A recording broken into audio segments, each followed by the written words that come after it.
conférence de presse et salami na jour J-1, il y a grand événement panafricain au ekozala lobby awa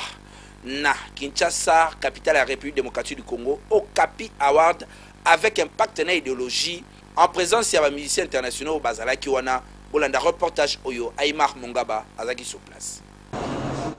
Kinshasa et Koyinda Mabe à partir il y a lobby le 30 avril na Okapi Award Tisikoyo Batu Bazali ko continue ko voter Okapi Award et faut koye ba que ezali événement moko panafricain Oyo elingi et ça la promotion il y a ba musicien il y a RDC pe ba musicien africain nyonso Jo Mukondo ye moko azalaki en face ya ba journaliste elongo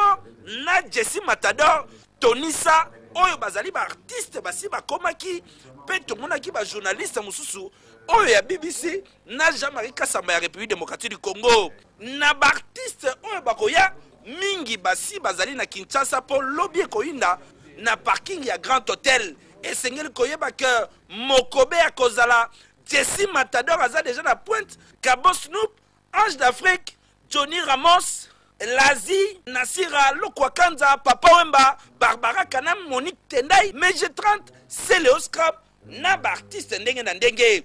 Parmi les nominés,